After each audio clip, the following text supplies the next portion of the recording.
Hello bachcho, let's read the problem. The problem says what is the relation between coefficient of friction and angle of repose. तो आपको basically एक relation develop करना है coefficient of friction और angle of repose के बीच। देखिए, angle of repose क्या होता है, पहले वो बात कर लेते हैं। Angle of repose, angle of repose is the maximum angle. Suppose कीजिए हमारे पास एक इंक्लिनेशन प्लेन है, यहाँ पे मैं रीड्रॉ कर लेता हूँ। This is an inclined plane, inclined at an angle theta from horizontal. अब मैं क्या करता हूँ, यहाँ पे एक ब्लॉक रख देता हूँ और सपोज मैं इस इंक्लिनेशन थीटा को इंक्रीज करता जाता हूँ। तो एक इंस्टेंस ऐसा आएगा, सपोज यहाँ पे मैंने इंक्रीज किया तो यहाँ तक ब्लॉक स्टेबल रह पा रहा है। Suppose this is theta dash, theta dash तक ब्लॉक स्टेबल रह पा रहा है। थीटा डैश से मैंने थोड़ा सा और बढ़ाया तो ब्लॉक जस्ट स्टार्ट कर देता है मूव करना। तो इसका मतलब जो थीटा डैश है, this is the angle of repose. यानी कि अगर इसका डेफिनेशन लिखें, the maximum angle of inclination of incline at which the object start moving, object begin to move.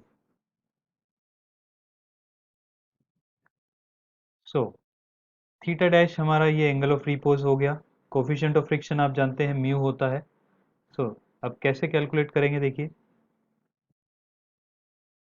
मान लीजिए ये हमने एक इंक्लाइंड प्लेन ले लिया जो कि थीटा डैश पर ही इंक्लाइंड है। तो थीटा डैश पर क्या होगा, जस्ट मोशन स्टार्ट होगी, यानी कि हम मान सकते हैं कि इक्विलिब्रियम में है, मोशन अभी स्टार्ट नहीं हुआ है, होने वाला है। ठीक है, तो in this case suppose this is the block of mass capital M inclined at an angle theta dash. Theta dash is the angle of repose, and coefficient of friction between the surface of inclined and this surface of block is mu. Now if we draw the free body diagram of this block, how can we draw? This is the mass M, weight W equal to mg, will be acting vertically downward direction. There will be a normal reaction in this direction N, and there will be two components of this force W. One will be mg cos c. This angle will be how much? This angle will be 90 minus theta dash. So this will be mg cos 90 minus theta. Cos 90 minus theta is sin theta. So this angle, this component of weight W will be mg sin theta dash, and this component will be mg cos theta dash. अब यहाँ से आप देखिए जो inclined plane के perpendicular direction है उसमें कौन कौन से दो फोर्सेस दिख रहे हैं आपको।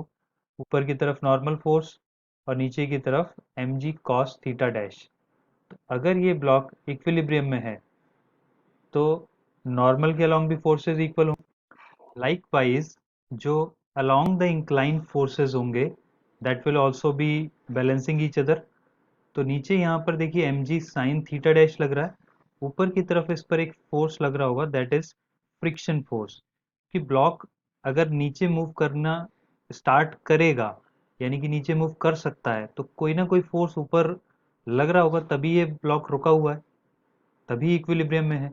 ठीक है, तो बेसिकली हमको इसमें क्या की कॉन्सेप्ट लगाना है, इसमें हमको लगाना है की concept is equilibrium of forces, equilibrium of forces. पहले अलोंग द इंक्लाइन लगाएंगे, along the incline plane. Along the incline plane अगर आप देखेंगे तो कौन कौन से फोर्सेस हैं, एम जी साइन थीटा नीचे की तरफ है, फ्रिक्शन फोर्स ऊपर की तरफ है। सो हम लिखेंगे M G sine theta dash is equal to friction force, and friction force we can write mu multiply by N, mu N is the friction force. So यहाँ से आप एक इक्वेशन बना लीजिए, mu N is equal to M G sine theta dash, this is equation number 1। Second, आप equation of sorry equilibrium of forces लगाइए, perpendicular to the inclined, perpendicular to inclined plane।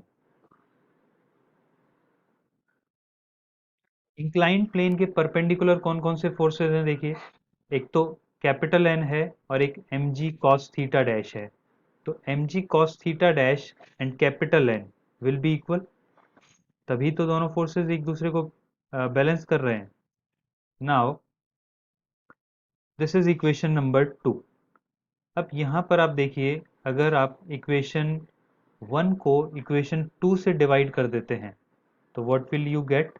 You will get mu n divided by n is equal to mg sin theta dash upon mg cos theta dash, mg sin theta dash upon mg cos theta dash। mg से mg cancel out हो जाएगा, n से n cancel out हो जाएगा, sine theta dash upon cos theta dash tan theta dash हो जाएगा। So mu will be equal to tan theta dash. अब यहाँ से अगर हमें रिलेशन चाहिए म्यू और थीटा डैश का, तो ये भी एक रिलेशन है।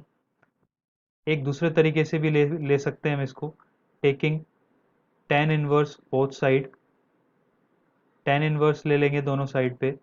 So this will be tan inverse mu will be equal to theta dash, where mu is the angle of mu is the coefficient of friction। mu क्या है? coefficient of friction between the surface of inclined and the block। theta dash क्या है? angle of repose। so ये दो relations आप angle of repose और coefficient of friction के लिए याद रख सकते हैं। I hope you understood it well. Thank you so much, best of luck.